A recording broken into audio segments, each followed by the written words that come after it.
Hello and welcome to the world of company secretaries. Today is the 25th episode of our show, The World of Company Secretaries, where we talk to company secretaries in India and abroad, and they tell you their experience and their story of how they did the company secretary course and how their careers are going. We have had wonderful guests. We have guests from different backgrounds, different areas.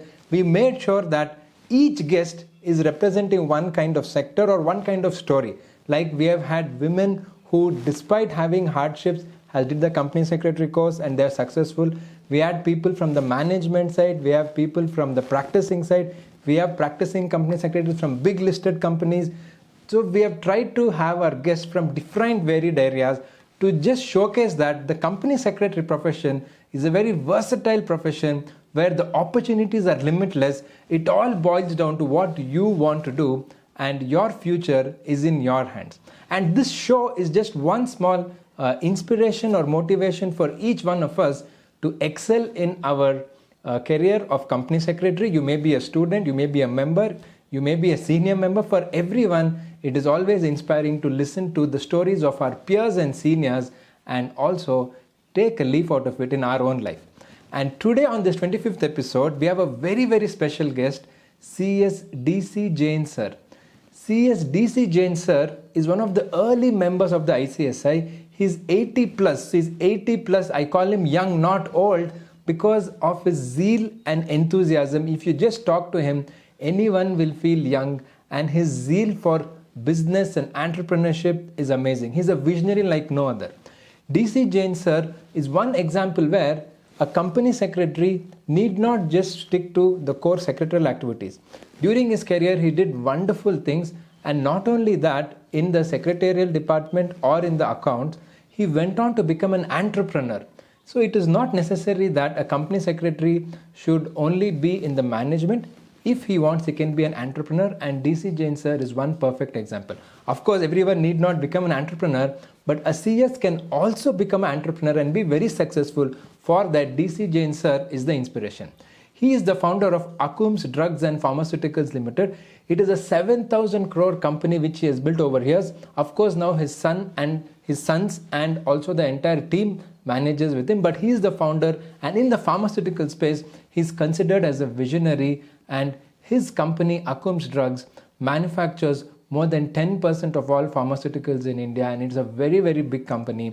And by qualification, he's a company secretary, and that is very proud for us. His company Akums is India's largest contract research manufacturing company in pharmaceuticals, and it has a huge customer base, and we are very proud that he's a company secretary. DC Jain sir is always known for his entrepreneurial skills. Even when he was a company secretary, to the time he went on to become an entrepreneur, he always wanted to solve problems, and that is why he's been so successful, and there is so much for us to learn from him. Coming to qualifications, DC Jain sir has done BCom, LLB, of course he's a fellow member of the Company Secretary Institute, he's the FCS, and he's done many more wonderful courses which makes him excellent in whatever he does, and he's a huge mentor, and he has helped a lot of students in his huge career. Right from the 70s, 80s and 90s, he's done a great job for our profession. There are some things which he has done which all of us are taking benefits today. For example, when we got this practicing company secretary, that annual return certification, the notification which came from the MCA, of course the entire ICSI did a great job, but one of the key elements was DC Jain sir's contribution to make sure that this comes into picture. Like this, he has shared many more experiences in this interview. We will learn all about it. He was the president of the ICSI in 1990, and he did great job at that time. He made sure that CA and the CS Institute cooperate on many matters. He also laid the seeds for an international forum, which today we have the Corporate Secretaries International Association, and many more wonderful achievements which we will learn. We really want to thank CS Dharamveer Malik, who helped us to have this interview with CS DC Jain sir. Jain sir is having a huge experience of almost 60 years. It is very great that he agreed to do this interview, and there is a lot for every one of us to learn. I really enjoyed this interview, and I'm sure you too will when you listen to all his wonderful thoughts. A true visionary, and he's also given what is the future suggestions he has, vision for ICSI, and that is really unbelievable. I really want all of you to listen to that. And at the end of this interview, we also have a short clip of the achievements which he has done at his company. I'm sure you will enjoy. Now, let us get into the interview and talk to our guest, the 25th guest on our 25th episode of the World of Company Secretaries.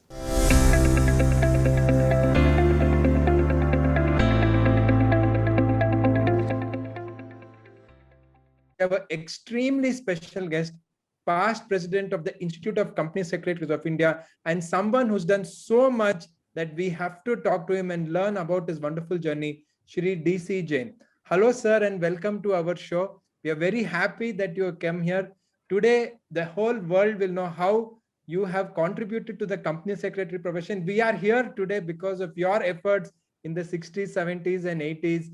And we really thank you for making this time. And also, this is our 25th episode of the World of Company Secretaries. So we have a very special guest in you. Thanks a lot for making your time, sir. Thank you, sir. Sir, the first thing we ask all our guests, we want to ask you the same thing. How did you get to know about the company secretary course and what made you interested in this field? Sir, I knew about the company secretaryship course even before the Institute of Company Secretaries was formed. At that time, it was GDCS. GDCS yes. Means Government Diploma in Company Secretaryship. And it was examinations were being conducted by the Department of Company Affairs. Department of Company Affairs means now MCA, that is Ministry of Corporate Affairs. I did not pass GDCS. I did proper course of Institute of Company Secretaries of India, and I passed the examination in the year 1973. Okay. So that is very nice to know that many would not have been born, including me, when you're talking about the GDCS or when you did the course. So it's really amazing to learn from your rich experience. In fact, our guest Sudhakar sir of Reliance Industries, he spoke a lot about you. He told he was your trainee, and he also mentioned that there are a lot of life lessons he learned from you. Obviously the CS work, but more than that, the life lessons. So we're very happy that we are talking to you now. Sir, now you told us about when you took the course and how you did CS, but before that you were working with a Swedish company, Vulcan Level. So from that company, can you share few anecdotes or some experiences working for that Swedish company? Sir, I worked as a company secretary nearly for about 20 years in multinational and Indian companies. But I always maintained my designation as company secretary. This was because to maintain the dignity of the profession and dignity of the profession of company secretaries and designation as such. CS education gives much more pleasure, much more exposure to different fields. But if you see ultimately the compliance part, your company law, your accounts, secretarial, legal, finance, everything is being taught by the Institute of Company Secretaries of India. But ultimately, it is not the Institute of Company Secretaries which is important. There are many more things which we teach the students. We are in different fields, we teach the students, but ultimately it is not the teaching which is important. It is the training part which is important, as you said, which Sudhakar also said. Sometimes the members of the Institute of Company Secretaries who are secretaries working as secretaries, they have different ideas in different fields. I worked as an entrepreneur wherever I worked. I did not work as a company secretary, though my designation was a company secretary, but I did not work as a company secretary. I always worked as a entrepreneur of the organization. As a company secretary, if you see, the company secretary has, as I said, knowledge about all the fields. In a company, there are many departments like business development, legal department, and sometimes their thinking is altogether different than each other. Rather, I can say opposite to each other. So it is the company secretary who can coordinate with all of them, who can work as a pivot in the wheel and he knows what is good for the organization and what is bad for the organization. So therefore, even if the other persons are thinking the opposite direction, he is the person who can coordinate. He can take a risk, calculated risk. He can think what is good for the organization and what is bad for the organization. That's why I say he is not the company, is not only the company secretary, he is the real entrepreneur of the organization. What else is required for an entrepreneur to be? Company secretaries teaches everything that we do it. So therefore, compliance part, everything is done by the company secretary. You made a mention about the Vulcan wall in the Swedish company I had been working. At that time, I was not secretary. But as I said, I was entrepreneur everywhere I worked. In Swedish company, that Vulcan wall, if I remember, that was in the year 1960s. And in the year 1960s, that Swedish company was engaged in import of machinery and basically setting up dairy industry. At that time, the Delhi Mill scheme, Jammu Dairy, Karnal Dairy, these all were set by me, not me, by my company. Meaning my company, and because I had an affiliation with all the companies I worked, I'm using the word me and mine. When I'm using the word for the institute also, that I'm using we had done it means the institute has done it. So this is because I always had been thinking as an entrepreneur of the organization. You asked me to give some example as to what I did in the as an entrepreneur in Swedish company. Basically, I can give you some 2-3 examples how an entrepreneur thinks. So, for example, as I said, in Vulcan Lawal, we were engaged in the dairy manufacturing. In Delhi Mill scheme, we had installed 2 machines of bottle filling. Bottle filling means milk bottle filling machines. And our responsibility was to hand over the plant in running condition as a turnkey basis. One of the machines was working very well. The other machine was not working well. So therefore, as a professional, what you will do? As a professional, what you will do is, what can we do? We have not been able to hand over the plant, so how can I ask for the money? But an entrepreneur thinks a mile ahead. So as an entrepreneur, my duty was not to find out something more, to do something more so that the money of the company is released. At that time, it was about 25,000 rupees. Now it may be about 25 crore rupees. I do not know how much, but 25,000 rupees was too high a sum at that time. Means it was a plant cost. So I visited DMS, Delhi Mill scheme. I saw my 7 engineers sitting there, and there was a workshop also there. So I asked them, what is wrong with the machines? So show me how a machine is running. They started the machine started working. One machine was breaking the bottles. I said, don't start it on this thing power. Do it manually, rotate the machine manually. And I noticed at 2 places, the spindle appeared to be a little longer and was twisting the rubber plug on the top. So I said, these are the 2 points where the bottle is breaking. But my engineers were not accepting my version. They say, no, these are all original parts. There cannot be anything wrong. I said, why don't you try these 2 spindles? There cannot be any wrong. But they took out those 2 spindles and found and compared with the others. Others were KY45 and these were KY47. That means these spindles were about 2 centimeters longer.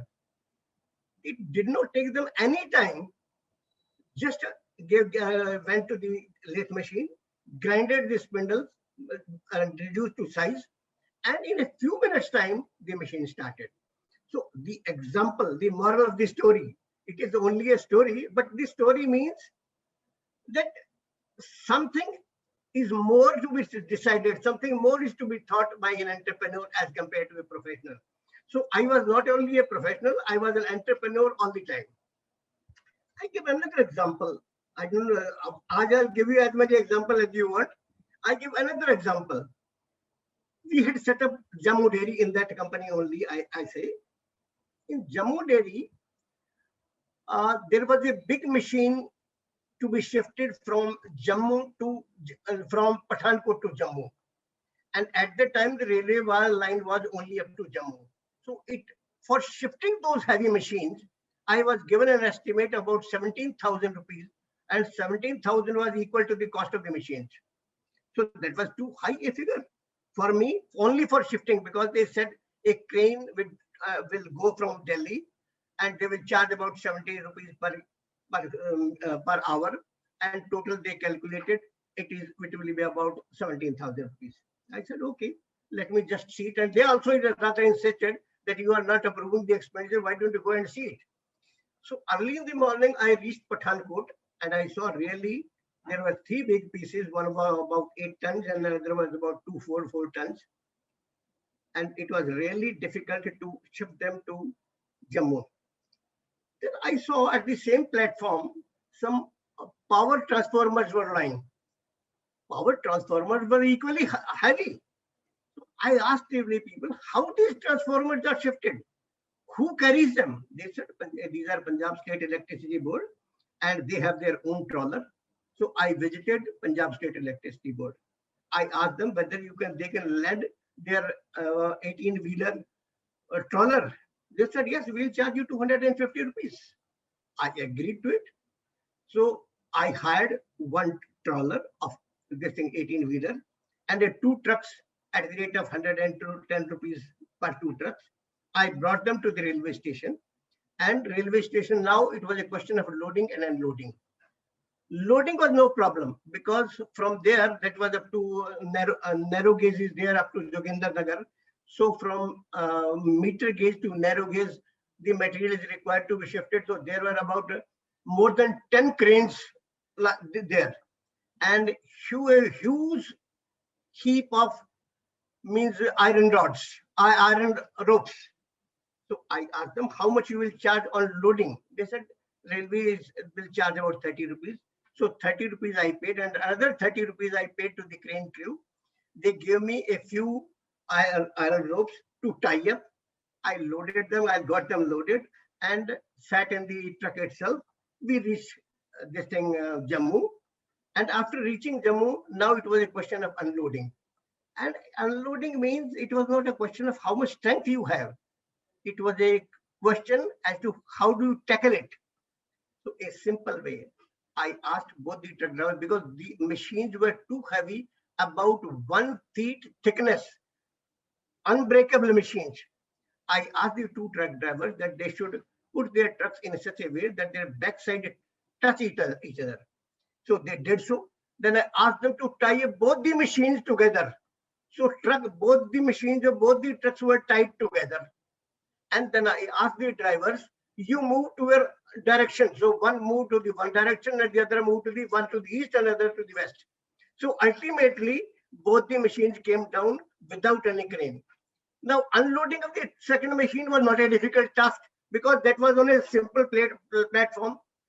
I asked those 6 persons to tie up the machines which are lying on the earth to the other machines, asked the driver to move it, and he moved it, and the other machine also came up. General Manager Mr. Kak was there. I asked him to sign the document. He signed the receipt of the material. I came back to Pathankot on the same truck. And night train, I took it, and it cost me about only not more than 500 rupees as against 17,000 rupees. So this I say, yes. Sir, I'm not able to hear it. Doesn't matter. I could not hear it. Doesn't matter. That is because you thought like an entrepreneur and not just an employee. Correct, sir. I give you one more small example. I remember about Dalmia Cement. I had just joined Dalmia Cement. It was about 5-6 days, and we had a discussion with a foreign party.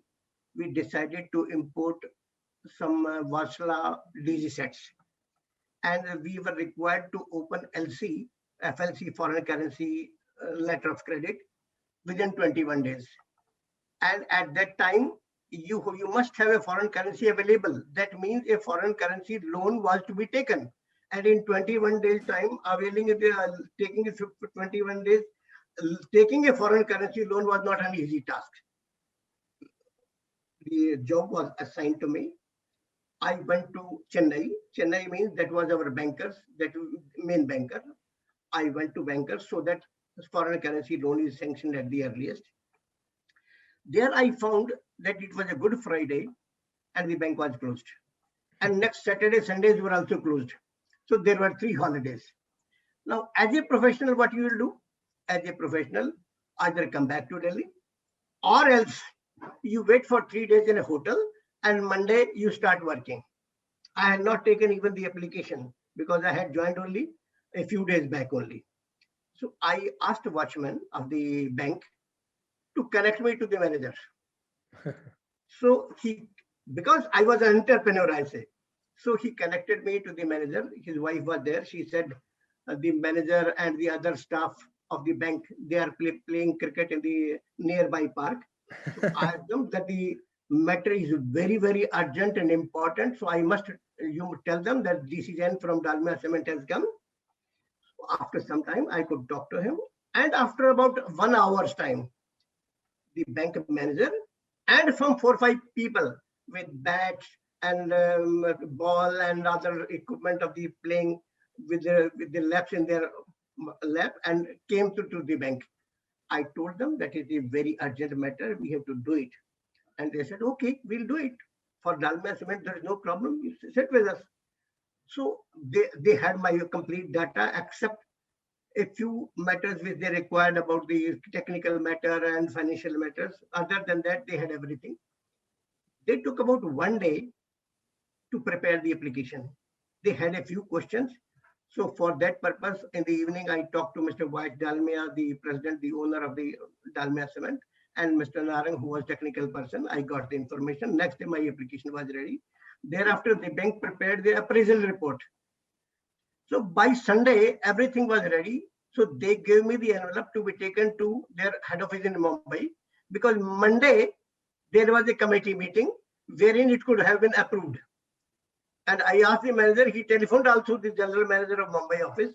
So Monday morning, with the application, with the appraisal report, I went to their Mumbai office and asked them to put my case before the meeting to be held on Monday. They asked me a few questions, but ultimately at 4 o'clock, my loan was sanctioned. Okay. So it was the quickest loan in the history of the bank, in not my history. It was the quickest loan they ever approved in their history. So what I say is, in 3 days time, in 4 days time maximum, I can say, I could get the loan sanctioned. But as a professional, certainly I would not have. I would not have done it. I think 3 stories are much more. I can narrate number of things. I think you should continue further. Sir, the next question we want to ask is about history of the Institute of Company Secretaries of India. So you are somebody who has been around from 1960s, 70s, 80s. So can you tell us a little bit about how the ICSI was formed and some memories about history and anecdotes of the ICSI Institute being formed? 2 parts of your question. One is my association with the institute, and second part is the historical part of the institute as to how it was formed, etc., etc. I had been associated with the Institute of Company Secretaries ever since 1971. 71 means at that time I was a student. I had passed the examination in the year 1973. But I had remained associated since 1971. And to serve the profession, it is not necessary that I must be a rank holder or a position holder in the Institute of Company Secretary. If anybody wants to serve the organization, you are also serving for the Institute of Company Secretaries in your own way. You may not be holding any position in the institute. So therefore, it is not necessary how to hold position you are holding. So during my student days and early professional days, I had been seeking guidance from Mr. P.A.S. Rao. P.A.S. Rao is the past president of the Institute of Company Secretaries of India. He had been my guide and guru at that time. I have high regard for him even now. I became member of the NIRC Northern India Regional Council in the year 1974. 73 I passed out. 74 I was member of the Regional Council. And in the Regional Council, I remained up to 1980. And I held all the positions of the Regional Council. That means chairman, vice chairman, secretary, treasurer, everything. And I was chairman in the year 1980. As I said, I had been associated with the council members, central council members, since 1973. I became central council member for 2 terms, and I was vice president in the year 1989 and president in the year 1990. So 1999, I became president. After 99, I can say I did not do much for the institute. Means no, not much professional activities. I say I had not contributed much after 1990. For the last 2-3 years, I am a member of a Secretary Standard Board. But I can confess that my contribution in the SSB is just 0. I have not contributed anything. But I'm very happy to see that the next generation is doing the work in the same way I used to do it. Rather, their discussions are much more better than I used to do in my days. A farmer is very happy to see his ready crops. Like that, I'm very happy that the next generation is doing the way I used to do the work. And they are very dedicated people as on date, whether they are holding the position or they are not holding the position. Now, second part you said about the Institute of Company Secretaries of India. Institute of Company Secretaries of India was formed on 4th October 1968. At that time, the headquarters were in the DCA, that is Department of Company Affairs Office, that is, you can say, Shastri Bhavan. And even today, MCA office is in Shastri Bhavan. So in 1968, we were there. Then we had a place in 1 Rani Jhansi Road, and we moved to 1 Rani Jhansi Road on 29th January 1970. There the space was, we had some space constraint. So therefore, for some time, we shifted our office, institute's office, because as I said, we means institute, institute's office to A1111 Rani Jhansi, Sabda Jangan Enclave. We remained there for quite a long time. In the year 1979, the foundation stone of the present present building of the Institute of Company Secretaries was laid by the then President of India, Sanjeeva Reddy, in the year 1979. It took about 2.5 years to complete the building, and ultimately the Institute of Company Secretaries shifted its headquarters to the new building on 31st March 1981. The real recognition of the institute, or the statutory recognition of the institute, came from with the Companies Act, Company Secretaries Act 1980, which came into effect from 1981. I think I have given you a brief history in a few minutes' time about the Institute of Company Secretaries of India. Yes, sir. Sir, here one more thing we wanted to ask is in 1964, the Department of Corporate Affairs started this course of GDCS, Government Diploma of Company Secretary. That's very interesting history. Can you please tell us a little bit about this course? GDCS was started by the Department of Company Affairs, and they started in the year 1964. More precisely, 18th June 1964. Okay.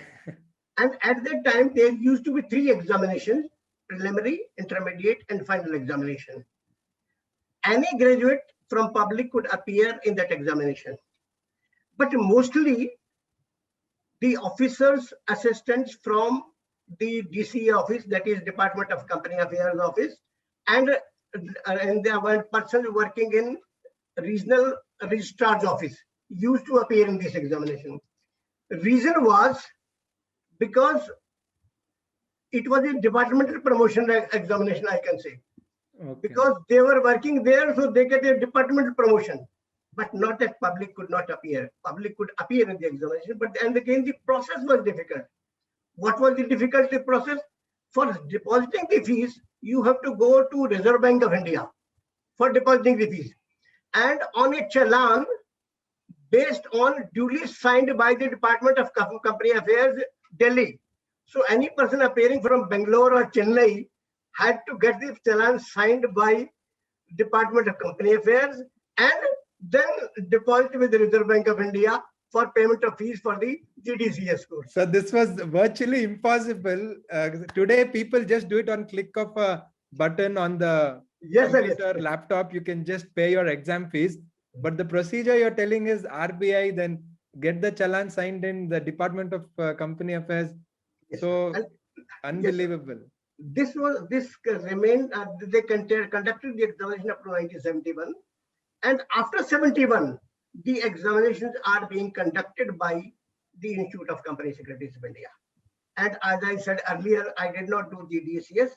I did proper examination of the Institute of Company Secretaries of India. And one more thing I must tell you, which is very important, that those persons who had completed GDS, they were taken as a member of the Institute of Company Secretaries of India without passing any further examination of the Institute of Company Secretaries.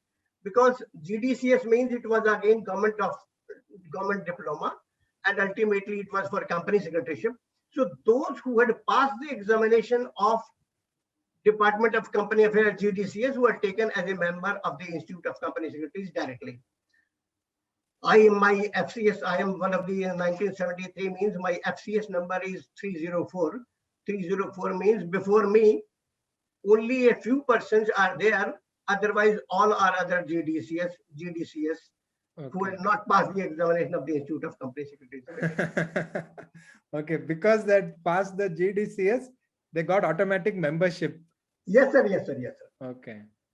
Okay, sir. Sir, the next thing is you have done a lot of work in getting Section 383A passed in Companies Act 1956. So in the Companies Act 1956, Section 383A is one of the first steps which really started to open up this profession, which was very, very, very little known in that time.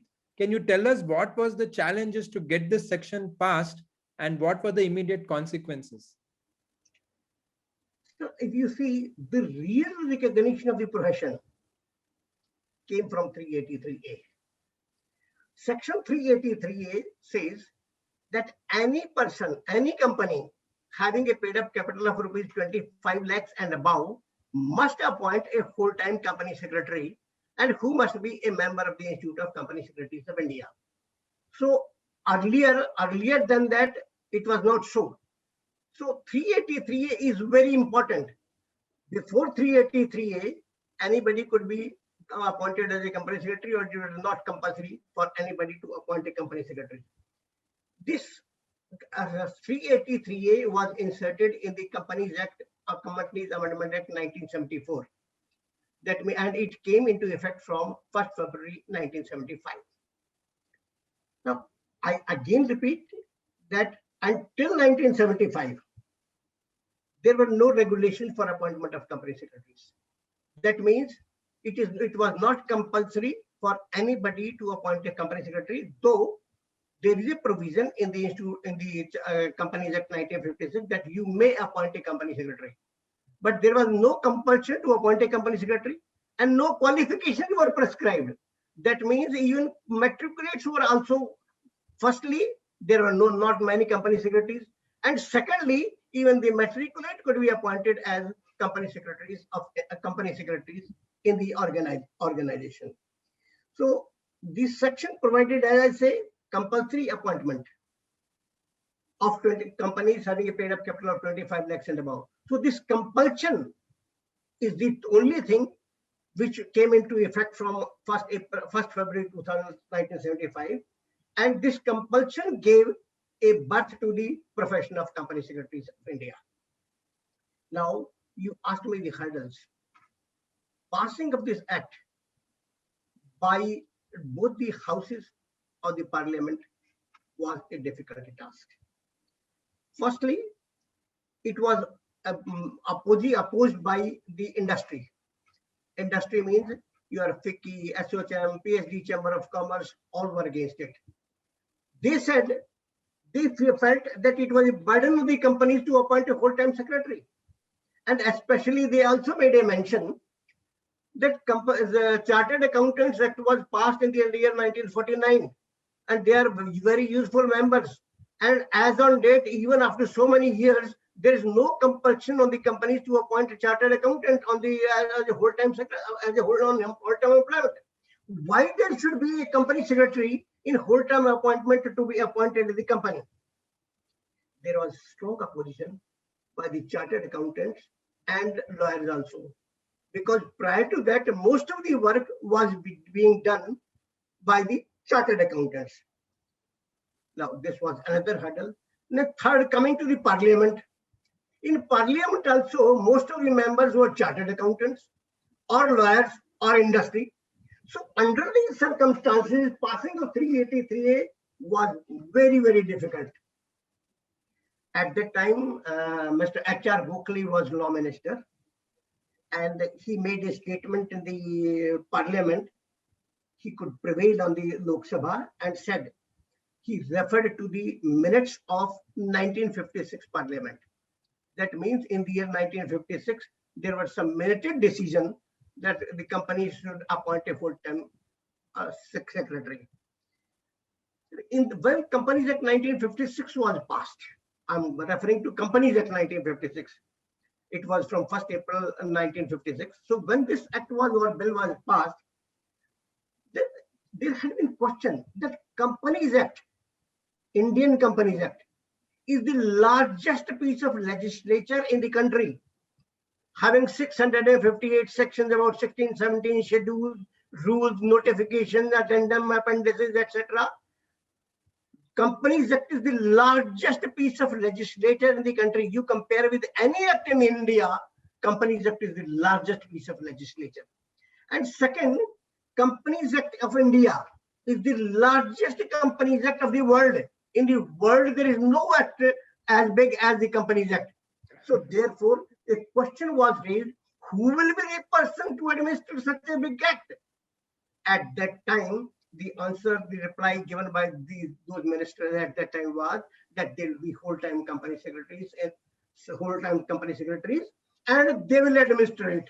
So because it was a merited decision of the parliament in the year 1956, so therefore it is necessary, it is a promise of the parliament to pass this act.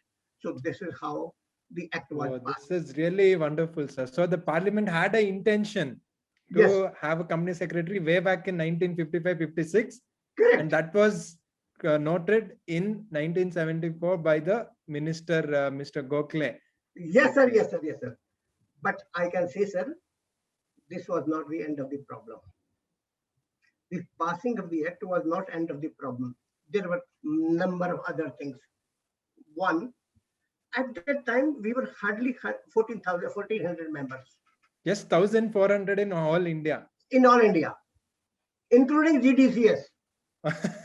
Including GDCS. One. Secondly, the number of companies having paid up capital of 25 lakhs and now 5,500.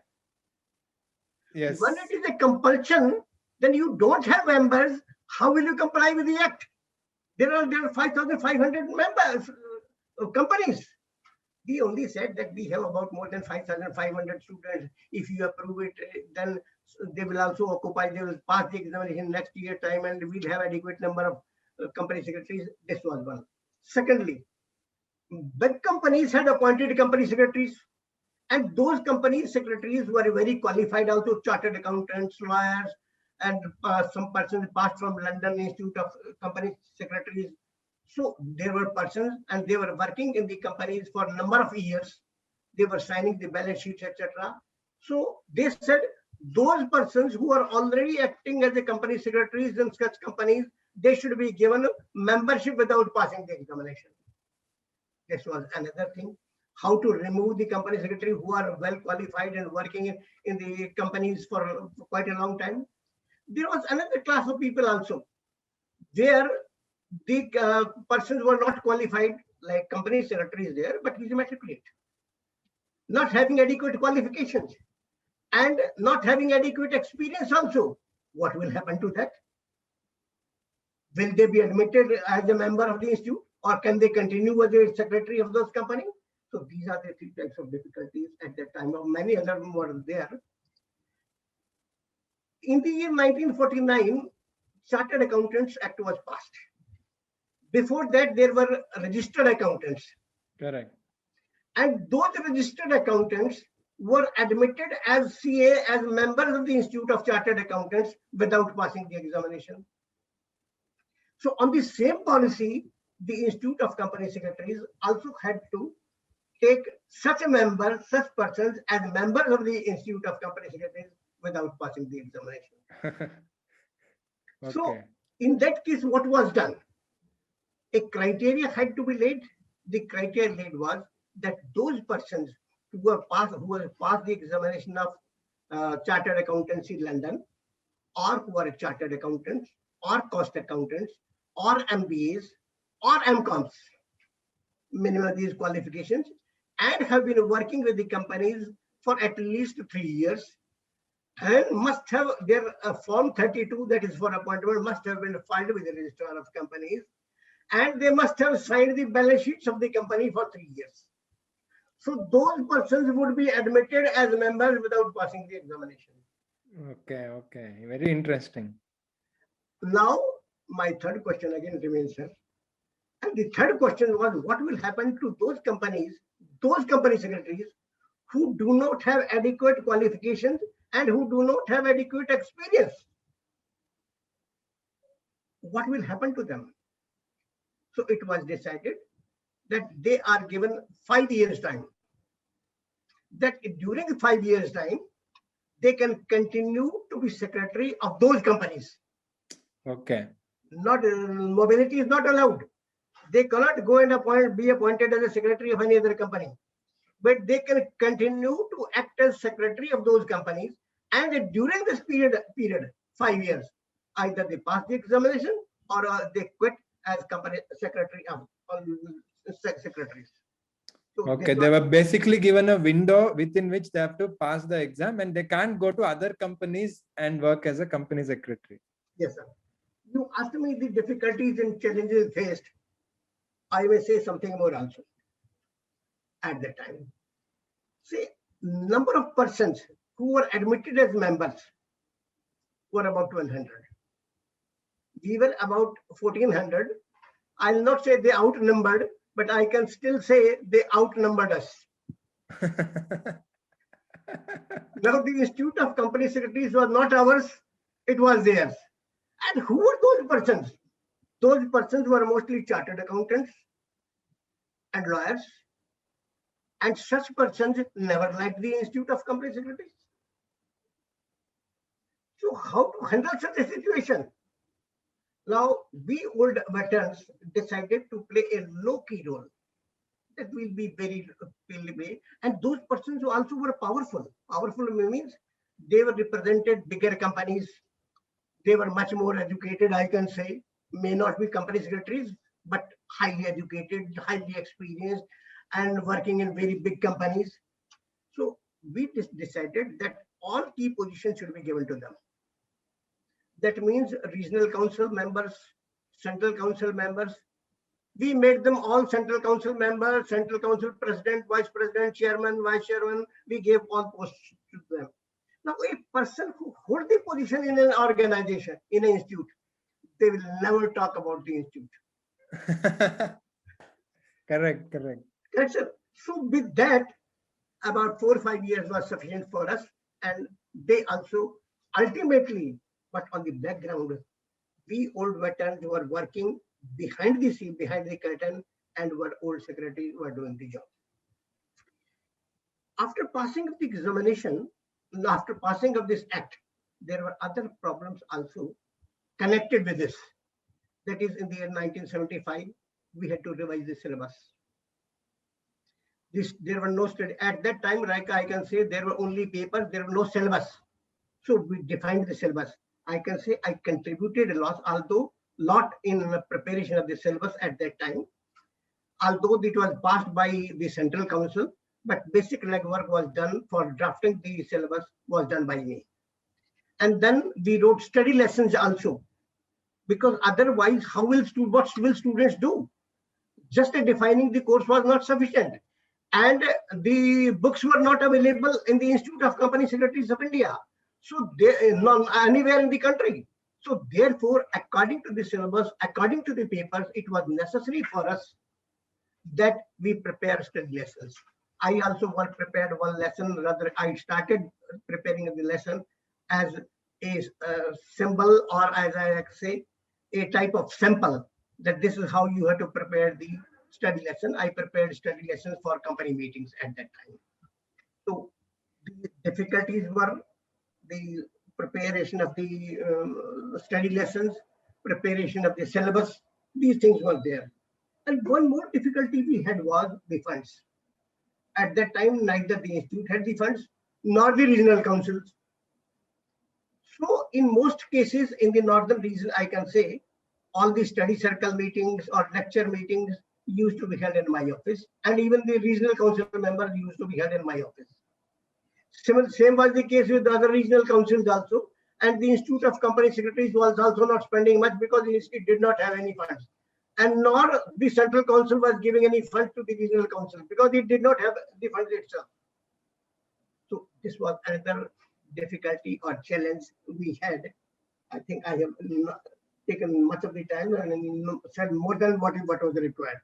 No, actually, before I even go to the next question, what you have done and your colleagues at that time is really unbelievable. Literally, the Institute of Company Secretaries of India was on the cusp of becoming irrelevant, but from there, you and your team has really, like the institute has risen like a phoenix from the ashes, and really we don't have anything except gratitude for what you have done that time. Today, thousands and lakhs of students and thousands of members are getting the benefit. So we really want to thank before I go to the next question. So the next thing is, can you tell us some experiences from Dalmia Cements? Because initially you told about that bank loan, the fastest bank loan processing at Dalmia. Some other few experiences, because a lot of students and young members are watching this. So Dalmia Cement, there's no experience as such. You can say, what is the experience as such in Dalmia Cement? I worked there for about 10 years, about a decade. But experience exactly is the same as I was an entrepreneur anywhere I said. But one thing I must tell you, that in the year 1970s, whether you have a question or not, but I must tell you, in 1970s, the secretary term was by a common parlance, or by a common person, was understood to be a steno secretary or a private secretary. That means when you talk, if I say I have passed the examination of Institute of Company Secretaries of India and I am a company secretary now, the next question immediately would be, what is your typing speed? Because nobody made a difference between a private secretary and a steno secretary as a company secretary. So raising up the image of the secretary from private secretary or a steno secretary to the position of a corporate secretary or as a principal officer was not an easy task for us. As I said, in my previous organization, about 20 years, I could have a designation of president to vice president, but I maintained the designation of secretary, because company secretary, because people should understand that the company secretary designation is a very high designation. So it was necessary for me that all the persons who occupy the position of a company secretary must have their designation as a company secretary, and no designation like accounts manager, company secretary. So that means accounts manager, accounts officer. So accounts officer and company secretary, no. So raising up the image, you must have a company secretary, and you tell your organization that you are the principal officer of the company. And one more thing, now you see it in practice, and earlier I had introduced it, that company secretary's name should appear in the annual report along with the names of the directors, so that people know that he is at the level of the directors. Exactly. So this is how the image was required to be done. So from a secretary, steno secretary, to this secretary, it was necessary for us to do a number of things. At that time, the minutes used to be written by hand, in hand. Company secretaries used to write the minutes in hand. Handwriting. I used to say, the hand that writes minutes rule the board. Yes, sir. It was at that time when the minutes were written by hand. I say it is true even today, because the company secretaries are very important in taking decisions. They are the decision makers like other directors of the company. They draft the minutes, so they have the power. They have the, I can say, I use the word power only to take decisions in the corporate sector. Now, raising the image means it complies with two factors. One is the designation, and second is the salary. Now, if you are a general manager of the company and drawing a salary of rupees 500 rupees, what will be your image? That means the salary bracket also was required to be made high. Now, before that, I'll come back. Who were the company secretaries at that time? Company secretaries means they were all belonged to either some clerks or assistants or middle level officers of the company working in companies.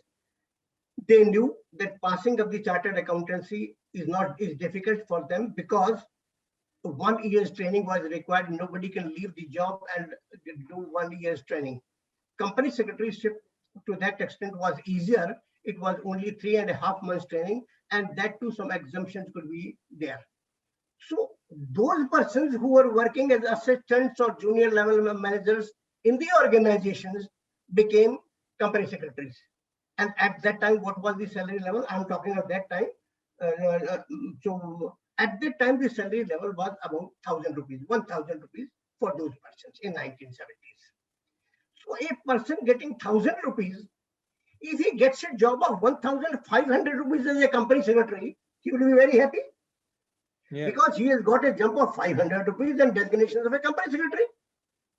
But 1,500 rupees salary as compared to general manager's salary of about 3,000 rupees, it compared that he is still a junior person, although his designation is this thing, but again, its salary will be compared. Correct. I made a rule that no company secretary, because I had a command over the company secretaries.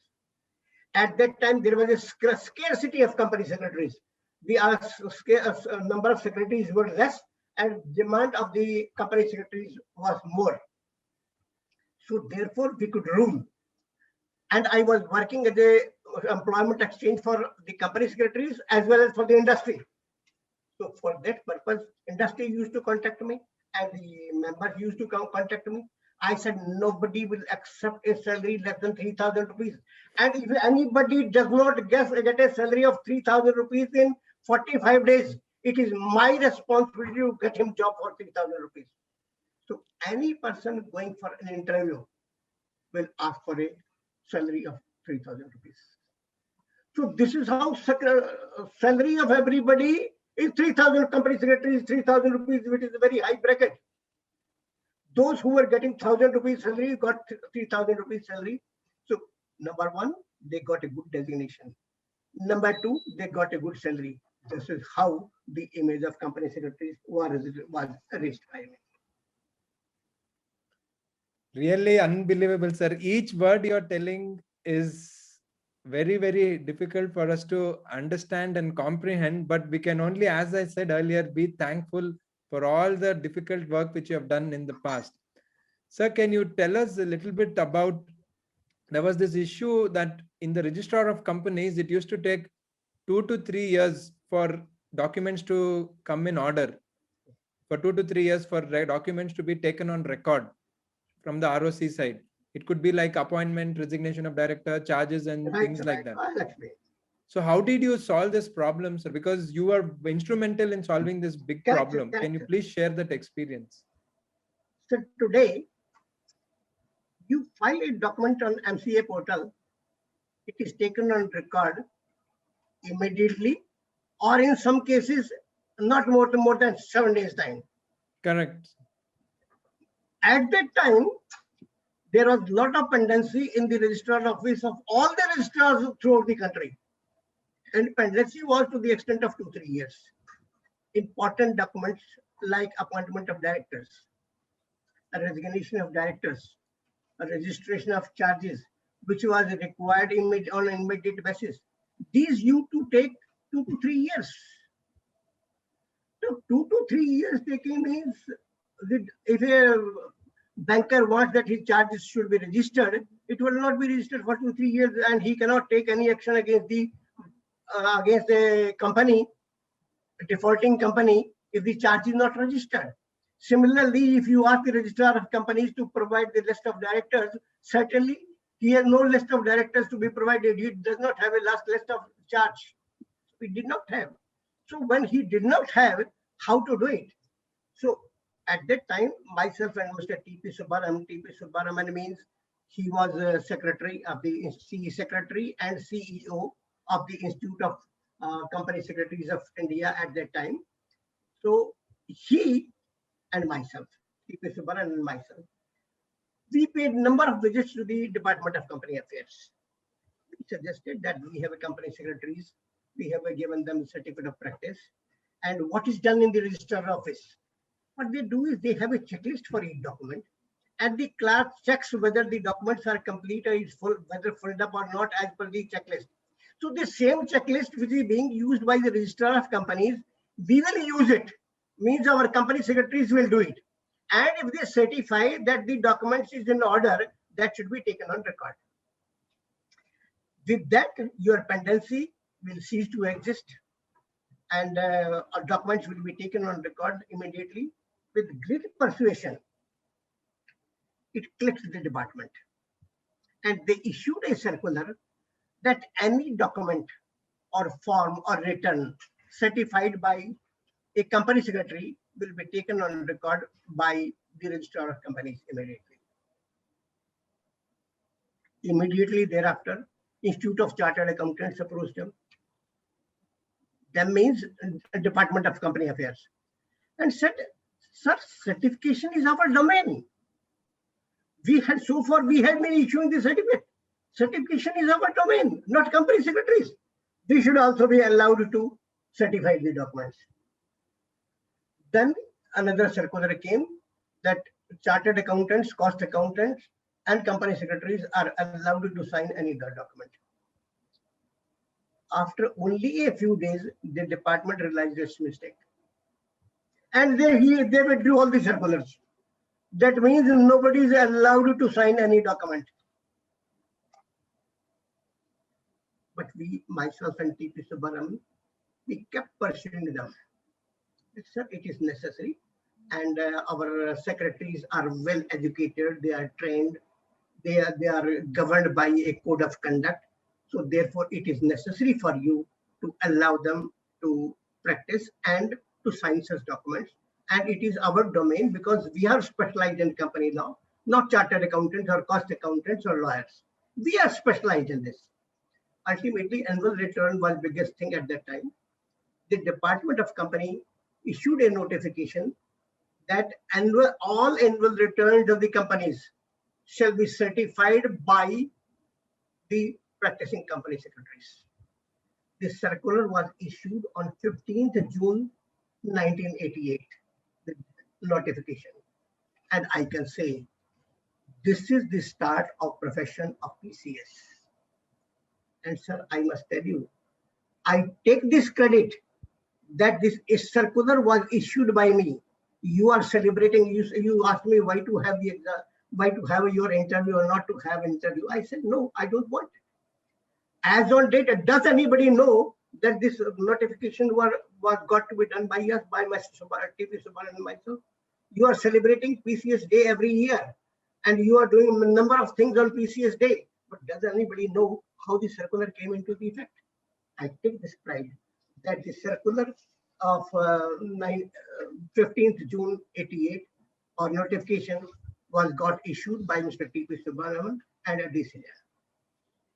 Sir, again, as a practicing company secretary, it's really amazing to listen to this story. It is straight out of a fantasy, just how few people like you and some of your close associates have really flourished an entire profession. It is for us to celebrate and thank you. And I'm sure the ICSI also will take necessary steps in this regard.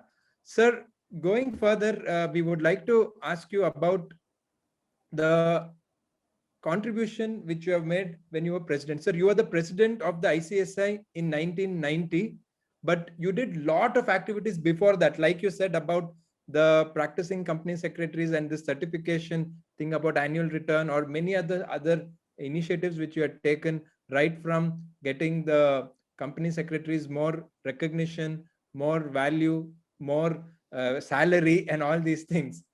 Sir, can you please tell us some more things? That is why we requested you that you have to come for the interview, because it is every company secretary, student and members' duty to know their history. Only when we know history, we can appreciate the privileges that we have today. So can you tell us a few more things about your time before being president of ICSI and also during your presidency? Sir, it is a very difficult question.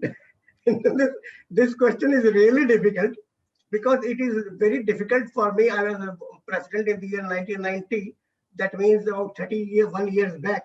And if I talk 1971, that means 30 plus 20 about it. You were talking, asking me to repeat the history, what had happened in 50 years back. It is very difficult to tell that, but doesn't matter. I cannot enumerate everything, but certainly a few things which I said just now. I have been serving the profession of company secretaries since 1971. I became president in the year 1990. In 1990, it is only 1 year. In 1 year's contribution may not be as much we did in prior to 1990.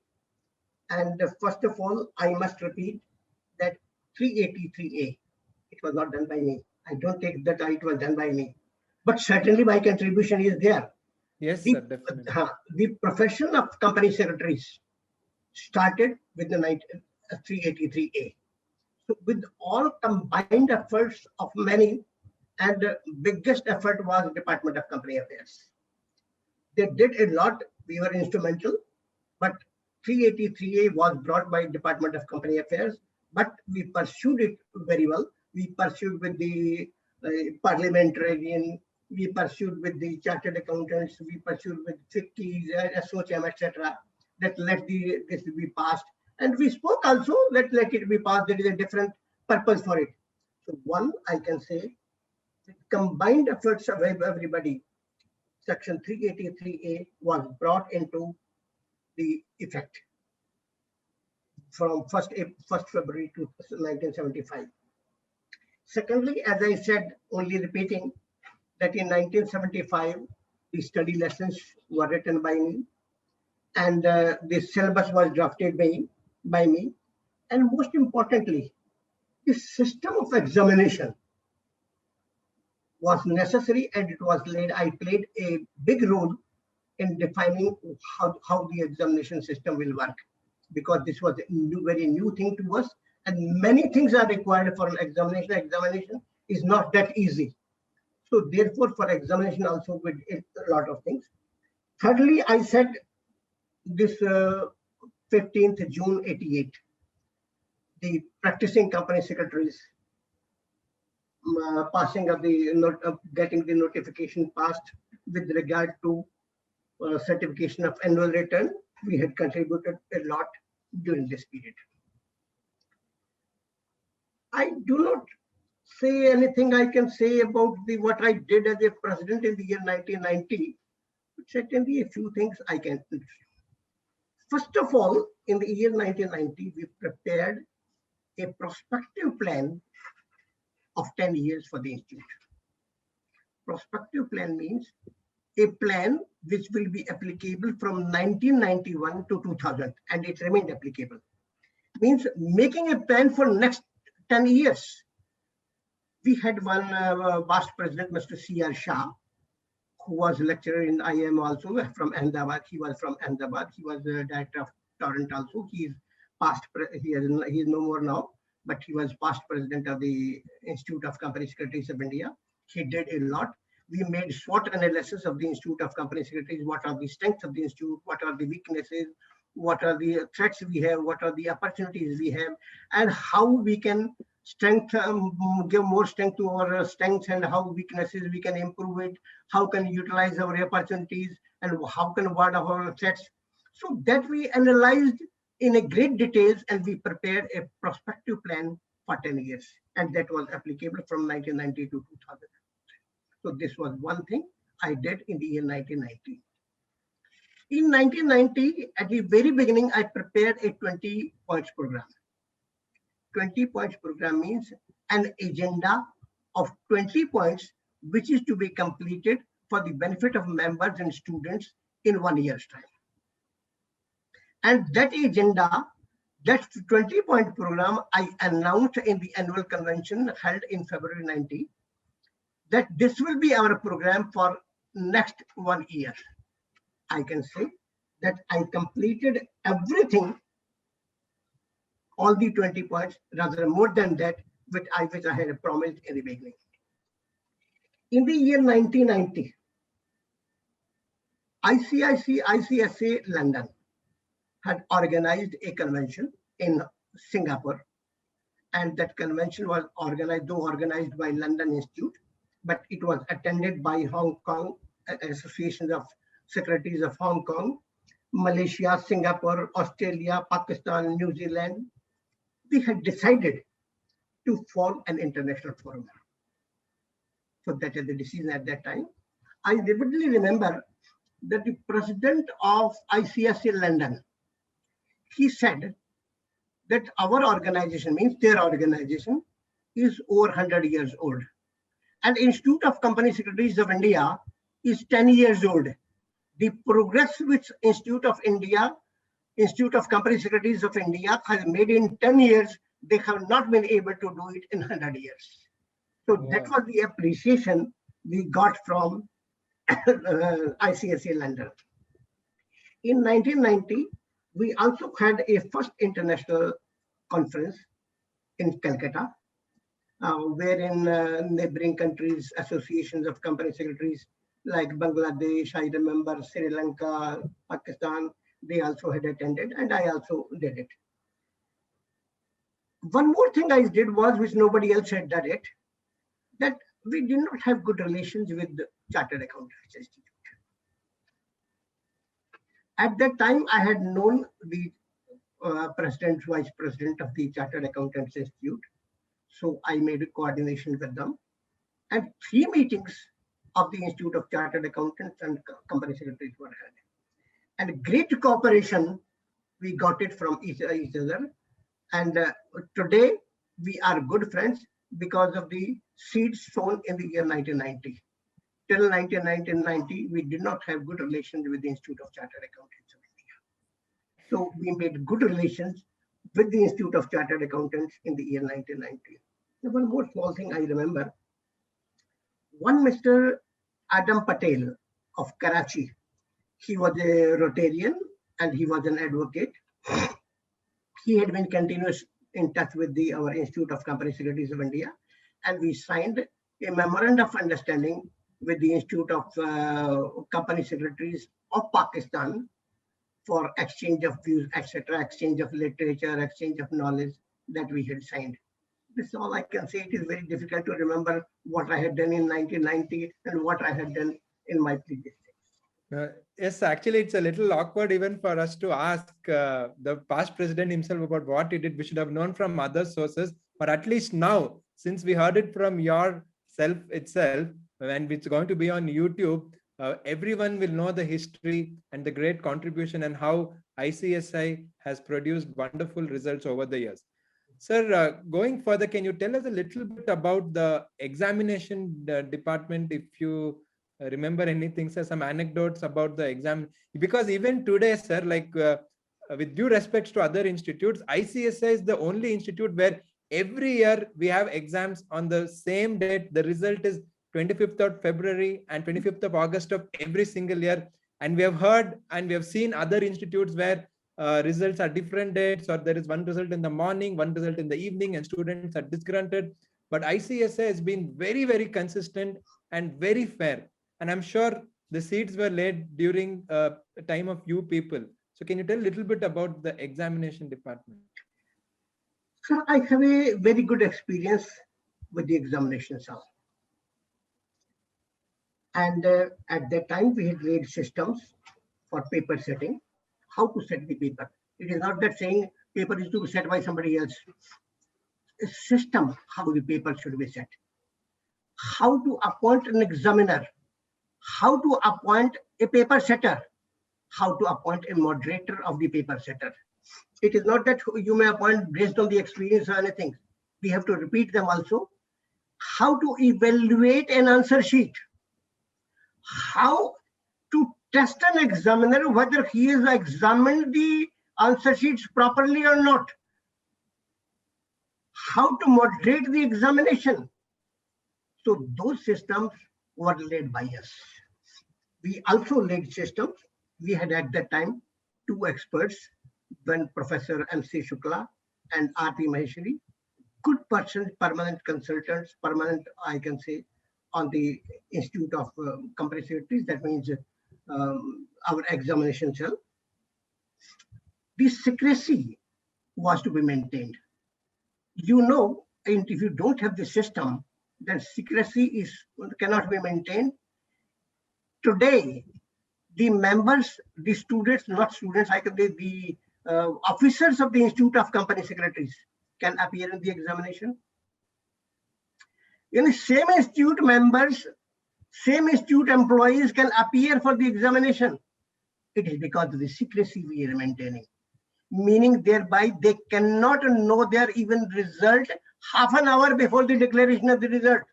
So that is the type of secrecy we have maintained throughout, and there had never been a leakage of paper. There had never been a soft, lenient paper. There had never been a hard paper that this time the paper is very hard. Correct. It is because of the system. And as you said, we had a fixed dates, 25th February and 25th August at that time for declaration of the results, and these are being maintained. You may change now, the institute may change because now you can do it faster, but there are fixed dates for declaration of examination. So those dates were fixed at that time. You said something about anecdotes about something. I should tell you some examples what had happened in the in the examination cell. Yes, sir. I'll give three examples, two, three things. I remember some witty answers of some students. Witty answers, because when you see the answer sheet, you get to know something good. Then, secondly, government had imposed Hindi on us. That means the students can appear with Hindi medium.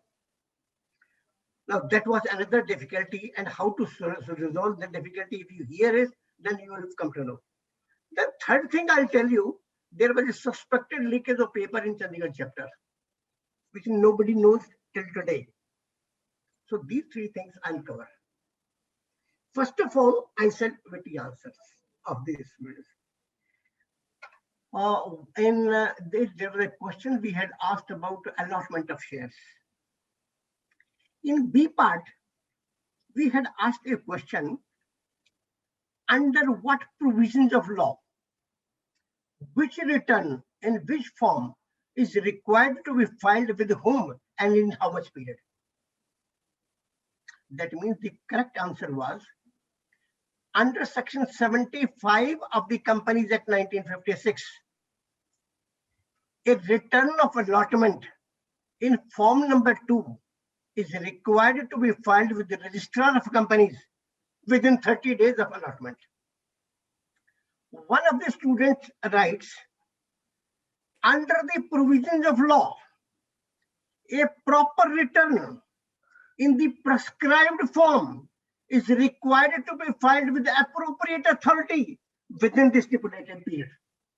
So not much has changed with students from then to now. One more question, I say small, very question. I asked a question, whether a small part of the question, whether a minor can be a partner in the firm. One student writes, yes, a minor can be can be a partner in the firm provided he has completed the age of 21 years.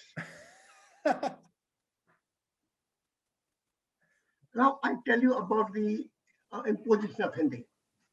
Government of India, Hindi department, they imposed that every institute, chartered accountants, cost accountants, and company secretaries, they should allow Hindi medium. That means the students can appear in the examination. These things appear so simple that what is there? Let them appear in Hindi.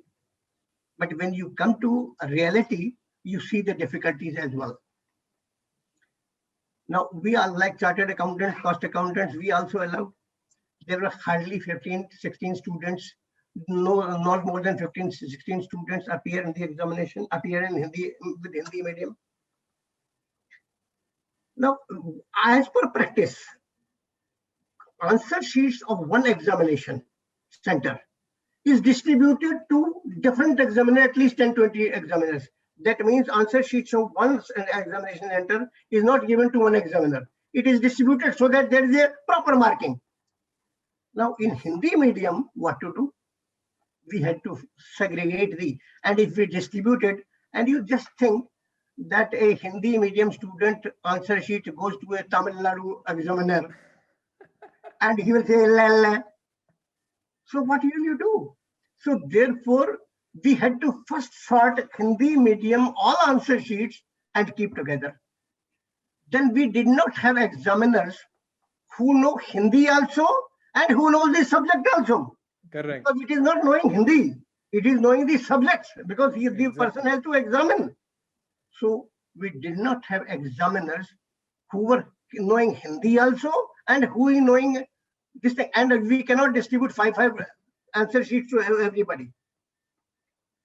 All answer sheets had to be examined by me for all the subjects. That means I must have expertise for all the subjects, for all the students. So this was another thing. The third example, I said there was a suspected leakage of paper in the Chandigarh chapter, in the Chandigarh examination center. It was a December examination. We received a trunk call from, at that time we did not have mobile. So we received a trunk call from the lady superintendent in Chandigarh that unfortunately the paper of the next day for final examination has been opened by mistake and it has been distributed to about 7-8 students of intermediate. But it has been, we had been able to get it because the students immediately said it is not our paper. So therefore we were able to collect it and there is no leakage of paper, but it was my duty to inform you. We got the information. Now, this is not a question that we hold a committee meeting or a council meeting to decide what is to be done. The paper is tomorrow, not today. What is to be done, what is not to be done. And we cannot discuss even the matter. It is a confidential matter with the examination cell. We cannot discuss even with the secretary or other things. But ultimately, there were only two persons who took the decision. One was SD Sharma, Shivdat Sharma was deputy director of the examination. Another person was Jain. We decided, let's at least make some alternate. I had set that paper as an alternate. I can say that it was exactly the same standard of paper as was the previous paper. We prepared the paper. Thereafter, we got it printed and about 550 copies were taken. As we could not send anybody else, it was to be sent to Chandigarh. It was a chilly night, -1 degree temperature at Chandigarh. Mr. SD Sharma traveled by bus in the night and reached Chandigarh early in the morning before the examination. Nobody knew who SD Sharma was. Nobody knew. So he made his own inquiry from the students and those students who had seen the paper, from others also. And he came to the conclusion that the paper has not leaked. But here two persons could take a decision whether to give a new paper or the old paper. Now it was only his decision, nobody else's decision. He could not consult anybody else. He decided that a new paper should be held. And in Chandigarh, new paper was held. In other centers, there was a different paper. Only in Chandigarh chapter, Chandigarh Examination Center, another paper was held. Now, second thing was, who will examine it? We cannot distribute it to everybody. Yes. Those papers were examined by me. This is another aspect of it. But I can say the secrecy was so much. Till today, I'm telling you the story. Nobody even at that time or ever knew till today that there was a different paper in Chandigarh. Nobody knows, even at that time, nobody knew that there was a different paper in Chandigarh chapter. So these are the 2-3 examples I have given you my experience about examination cell. So listening to your stories and the experience is straight like reading a thriller novel or watching a movie which is an action thriller. It's very, very exciting. We are so happy that you have come. So, sir, next question is a little on the lighter side. We had another guest on the show, that is your trainee and our great mentor and CS Sudhakar Saraswatala sir of Reliance. So he spoke a lot about you in that interview, and that is when I felt that we have to somehow try and get DC Jain sir. In that he told one very important advice in his early days, which you gave him. He tells that till today that has held good with him, and he also suggests to his juniors, that is, don't listen to any nonsense, don't see any nonsense, don't speak nonsense, and don't become a nonsensical person. So that was your words, which you have told many, and Sudhakar sir told us about it. Can you please tell us about the philosophy which a trainee should think about when he or she is doing the training? Sir, a teacher teaches the subject or a trainer trains his students in one manner only. Not all students get higher positions. So a child learns from observation from the parents. So the teacher may be different, but the ultimately result may be different. Teacher although is the same. In my case, I had taught, I think, hundreds of students I had taught. I have given training to more than 50, 60 students, or you can say members, and including Sudhakar, you said, Pavan Vijay was my trainee, PK Mittal, Dhananjay Shukla, Harish Ved, your HS Grover, Sanjay Grover, NS Bhatia, and many more had been my students and all trainees. Do not see any rubbish thing, do not listen to any rubbish thing, and do not speak any rubbish thing. These are the 3 things you must have heard. Bapu had 3 monkeys. Correct. And 3 monkeys means they conveyed the same meaning. Don't see rubbish, don't hear rubbish, and do not speak rubbish. So these are the 3 things. And more what I said is focus on your work and polite. So if you have to really succeed in life, then do not spend your time on gossiping. Do not hear what bad or good others say. Do not listen to bad things. Do not see bad things. And do not speak any bad thing. Concentrate on your work. Focus on your work and be polite. And if you do it, certainly you can progress in life. But only I have some more advice in this matter. The company secretaryship examination, I have taken some notes of what our syllabus is. The company secretaryship examination gives you a lot to understand, a lot to learn.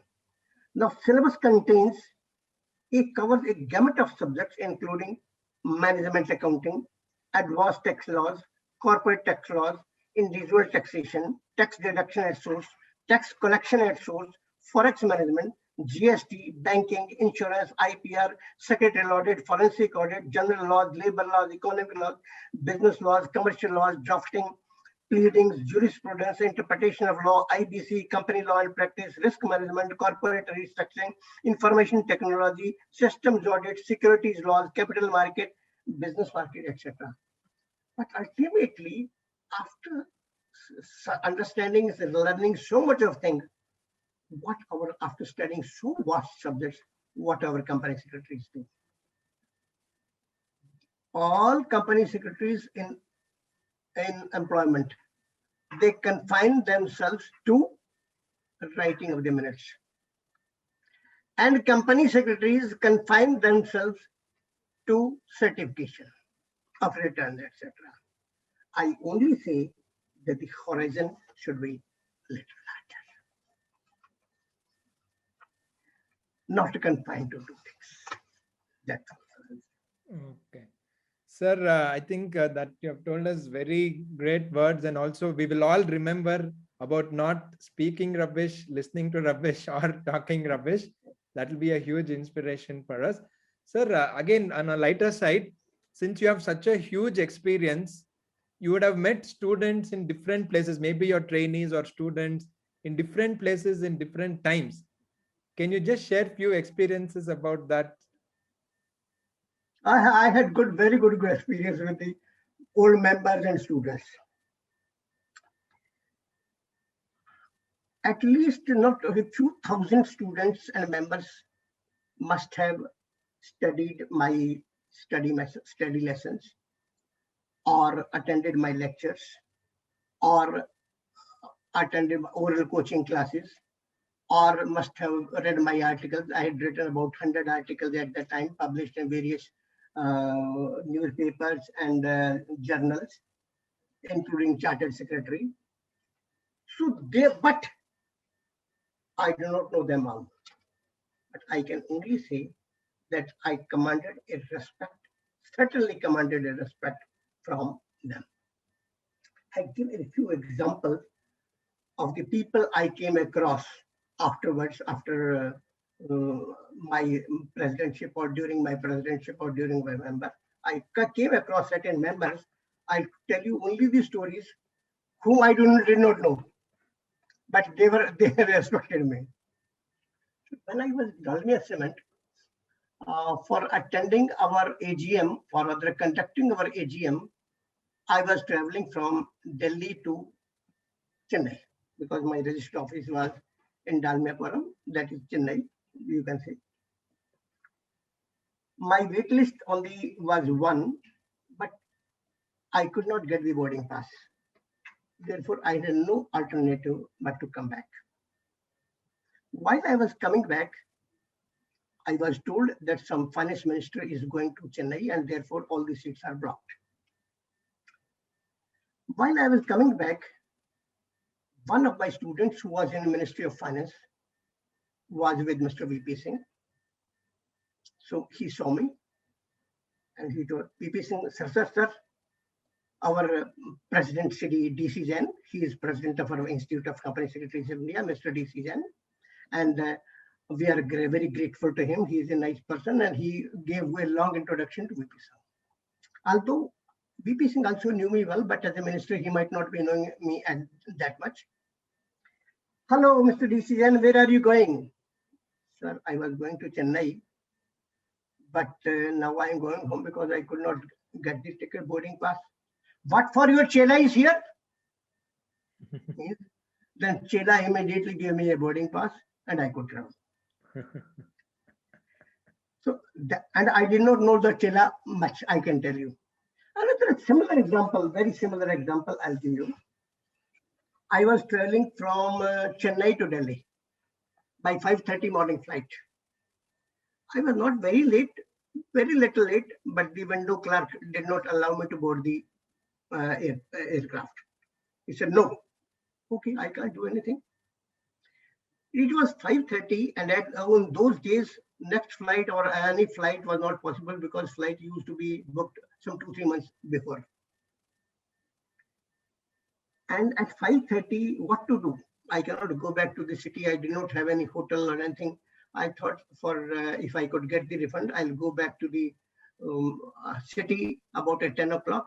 And by that time, I'll sit here. There was no one in the airport at the time. I was just sitting. I just closed my eyes. Suddenly, one person appeared.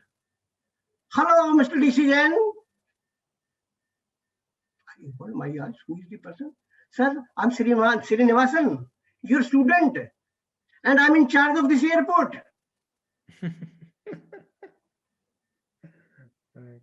And he took my ticket and gave me another ticket. And he said, next flight is at 8 o'clock. Do not stand in queue, because there used to be a long queue for taking the boarding pass. Do not stand in queue. When the window opens, you go to the clerk immediately, straight away, and tell him that you are decision. Don't say anything else. You just say that you are decision. There was a long queue for people who were standing for an hour or so. When the window was just to open, I went to the clerk. I said, sir, my name is Decision. Oh, Mr. Decision. And he took me without any boarding pass. He took me to the aircraft, gave me seat number 1, and said, your boarding pass will come here. And my boarding pass came there.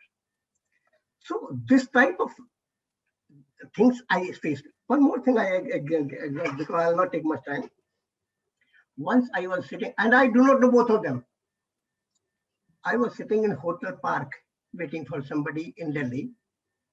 If one person I saw, gentleman in very hurry, and he immediately stopped, touched my feet, and said, sir, I'm very grateful to you.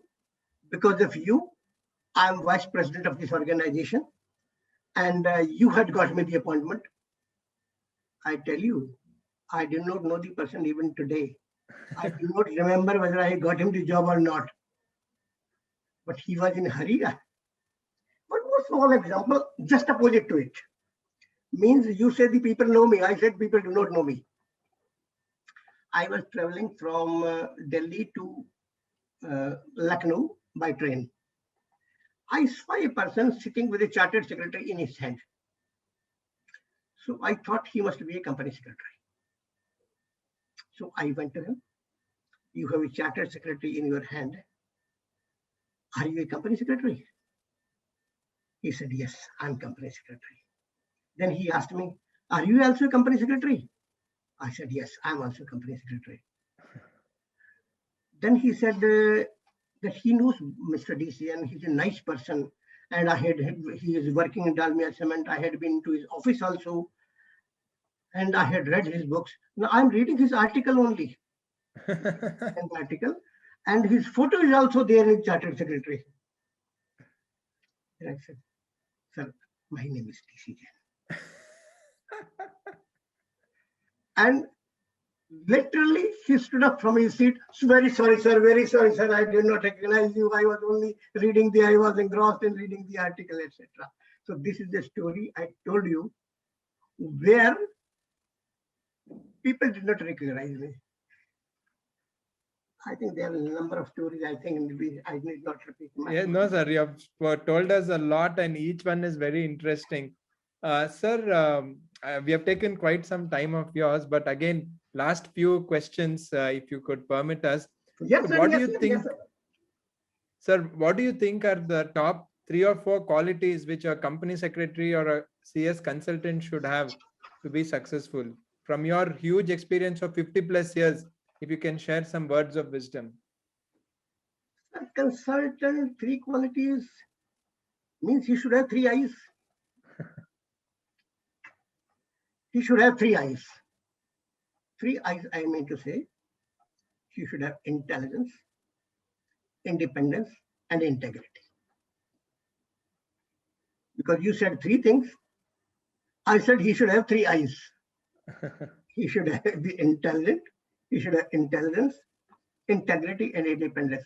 If he has it, he's a successful person. At the most, I can add, he should have 3 Ds: devotion, dedication, and dynamism. I don't think I must say much more than that. Yes, sir, definitely. I think those few words has a huge ocean of knowledge within that. So can you tell us a little bit about your interpretation of Sri Tulsidas, about what he has told about company secretary in Ramcharitmanas? Because you have a very unique take on that. It will be very inspiring for us to know about it. I was president in the year 1990. Yes, sir.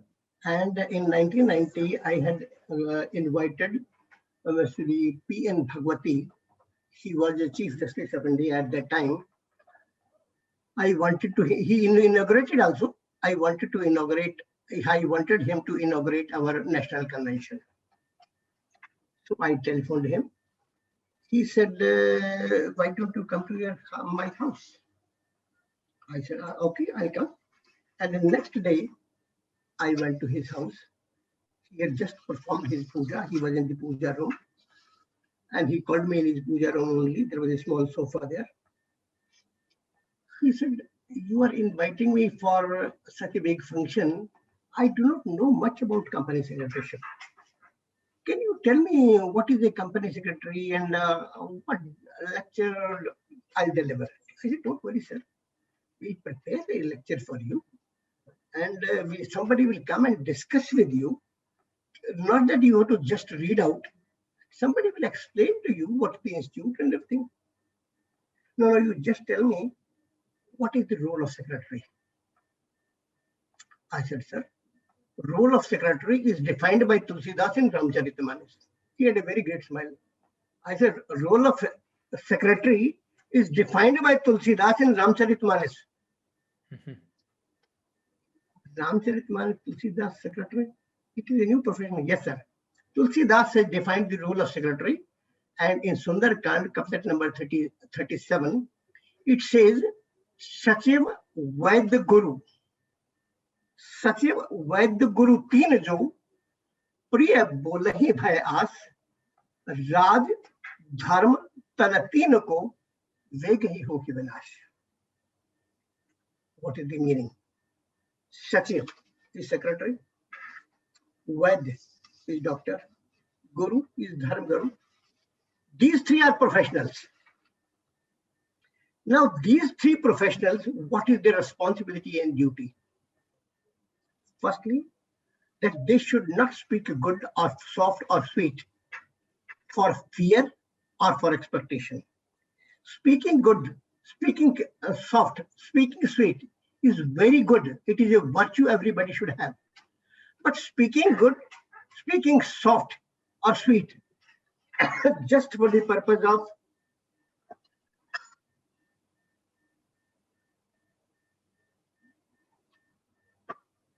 just out of the fear. That means if you don't speak sweet, you may be checked out. That is a fear. Or hope or expectation. If what goes out of my pocket, if I speak sweet, then I'll get promotion. So out of fear or out of expectation, you should not speak good. And if you do so, Raj, Dharma, Tanteen, three things connected: kingdom, health, and religion will go to decay immediately. So therefore, the advice of Tulsidas is that the company secretary should work without any fear and without any expectation or hope. He has to do his duty as he should do. This is what Tulsidas says. Sir, I think that's an amazing anecdote, and also how you have compared. Sir, the next thing we would like to ask in the background, that you have been associated with the ICSI for over 50 years, and you have been instrumental in the ICSI blossoming into an international reputed organization, an institute of international repute, and many things have happened, especially in the last 15 to 20 years. And the foundation was laid by you and your colleagues in the 70s, 80s, and in the early 90s also. With this, what are the further heights which you see? Because very few people, or I think I don't know anyone who will have the horizon which you have. That is from 1970 to 2021 we are talking now. So where do you see this profession going? Where can we go as a profession of CS? The profession has gone very well, and the way it should go, it has gone.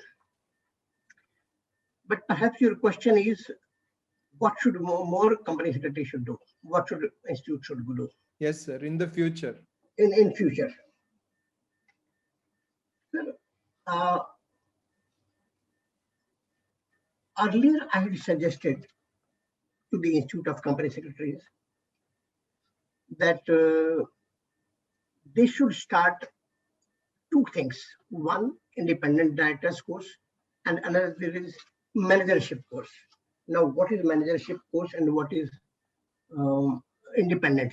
Independent director course, some institute has been formed now.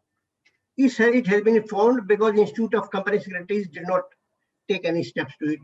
Had they taken some steps, perhaps the independent directors it is their domain, and they should have taken up this matter in their hand, but they did not do it.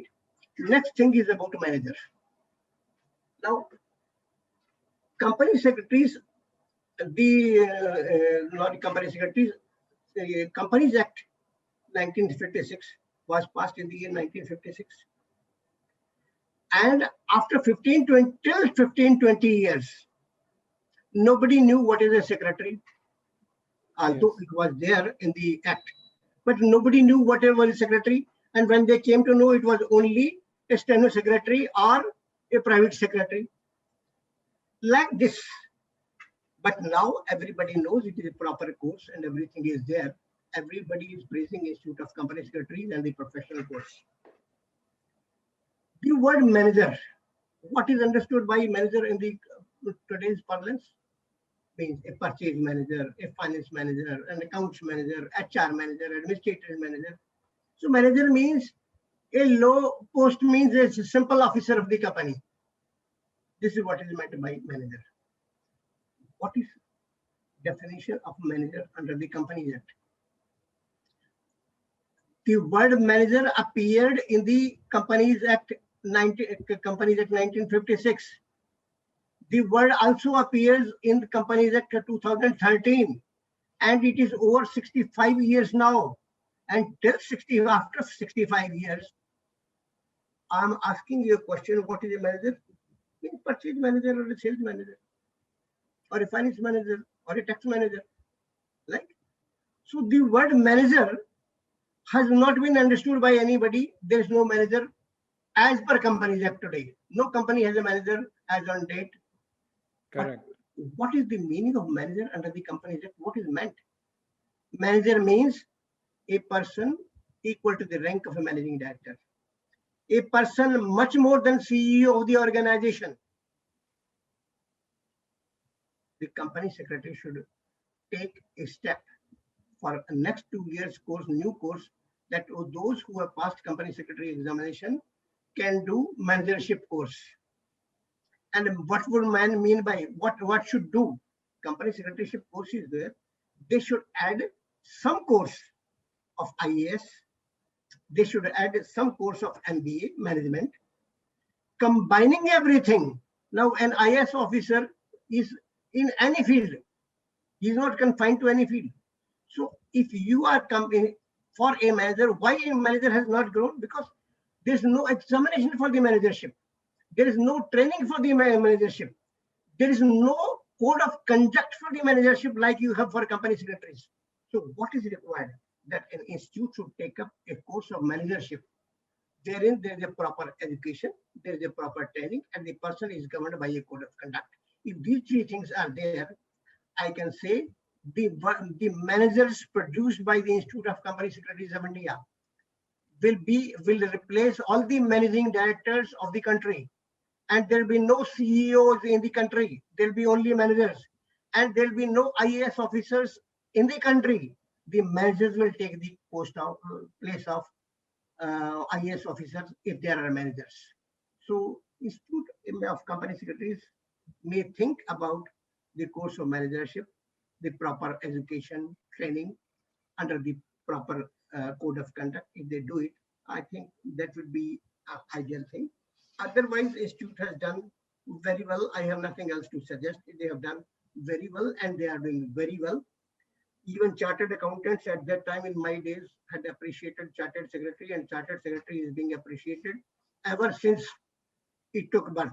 Earlier it was quarterly, then it became monthly, and now it is doing very well. It contains a lot of good information, what is required a company secretary should have. Yes, I think your vision of how a manager can replace today's CEOs and MDs of companies is And very, IAS very officers. important. And Sir? IAS officers. And even IAS officers. Correct. It's something which we should all think. The faith which you have in the institute is very inspiring.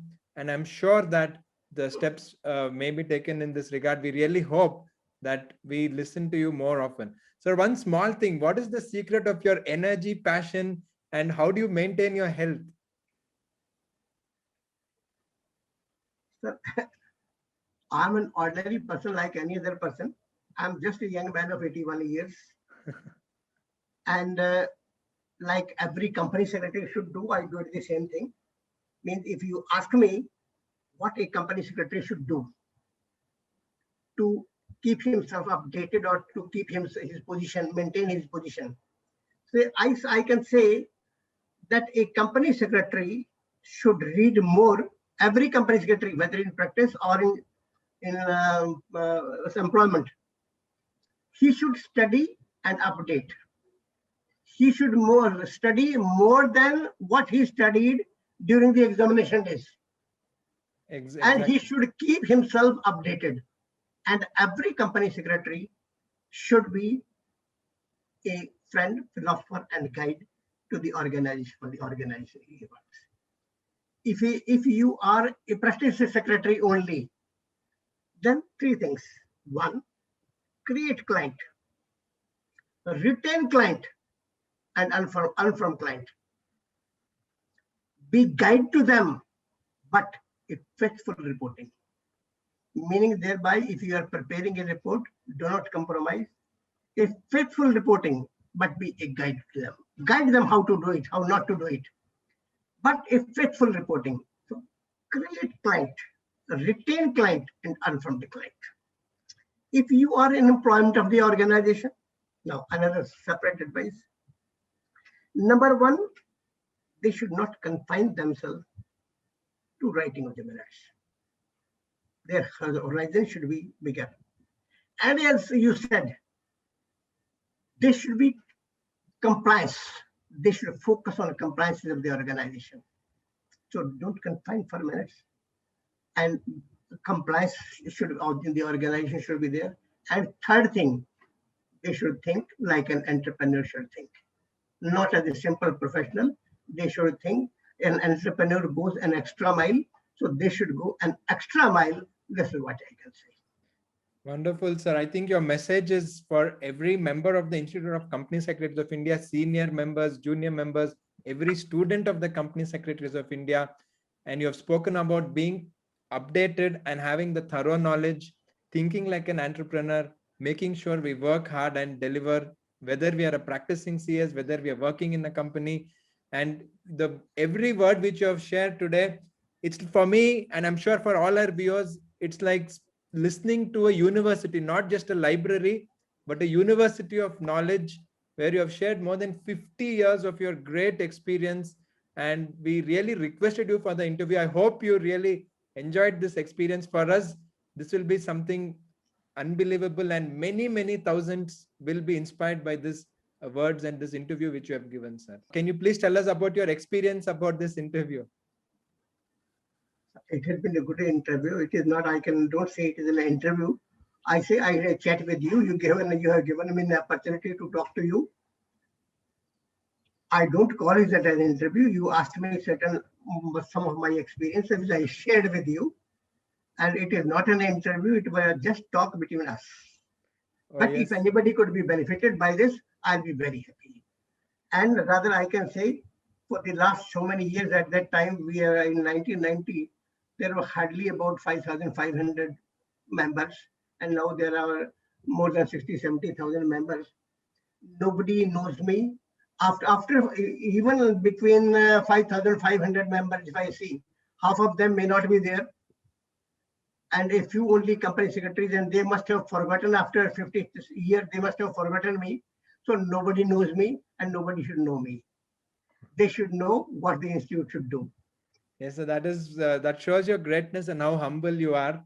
And it is because of people like you and your colleagues where Institute has grown. And we're very happy that further all the juniors of your age, the present ICSI members, everyone is working very hard and Institute is going to the next level.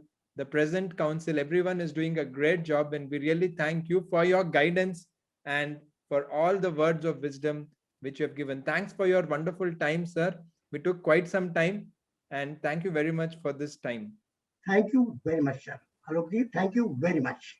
Ekcel Drugs and Pharmaceuticals Limited, at the heart of healthcare solutions. Ekcel manufactures a wide range. The growth path of Ekcel was in the year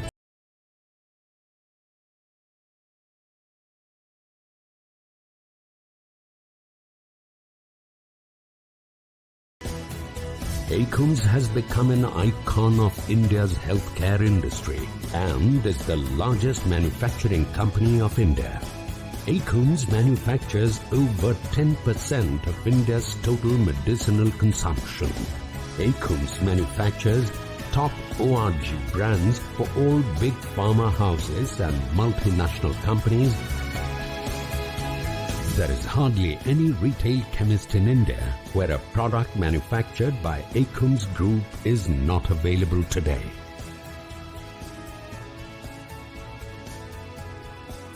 Ekcel's unique competence lies in developing specialized new formulations, conducting stability studies, undertaking bioequivalence studies, combinations and molecules, and thereby offering new formulations with Ekcel's own technology to its customers under their brand names. Preparations in the form of syrups, suspension, drops, and oral jellies. Ekcel Plant 3 manufactures world-class injectables. Large volume parenterals up to 100 milliliters in FFS pack, small volume parenterals, dry injections and liquid injections in vials and ampoules, eye, ear, nasal drops in foam, fill and seal, and 3-piece packs, preservative-free eye drops in single-dose unims and multi-dose vials, pre-filled syringes, lyophilized products, etc. Ekcel Plant has clean room concept, dedicated aseptic area for sterile products. Ekcel has own PSA-based nitrogen generation plant, storage and distribution system. Ekcel Plant 4 is dedicated to hormones and manufactures tablets, hard gelatin capsules, soft gelatin capsules, liquid orals, injectables in vials and ampoules, etc. Ekcel Plant 5 consists of 2 blocks. Block 1 is dedicated to dermatological ointments, creams, etc. Block 2 is devoted to cosmetics and manufactures creams, gels, scrubs, lotions, face packs, hand wash, shampoos, oils, styling gels, etc. MaxCure Nutravedics Limited, a subsidiary of Ekcel, is its 6th plant which produces finest quality of Ayurvedic formulations, herbal formulations, nutraceuticals and food supplements in a variety of dosage forms like tablets, hard gelatin capsules, soft gelatin capsules, liquid orals, effervescent powder, bulk powder for human and veterinary use with quality standards of pharmaceutical products. Pure and Cure Healthcare Private Limited, a subsidiary of Ekcel, is its 7th plant and has state-of-the-art manufacturing facility, spreads across 3 types of formulations, dosages, blocks. Block G manufacturing, general solid oral dosages like tablets, hard gelatin capsules, soft gelatin capsules, powder in jar and sachets, veterinary bolus. Block I manufactures general injections in ampoules and vials. Block C is for cosmetics, creams, lotions, face wash, scrubs, shampoos, styling gels, oils, etc. Malik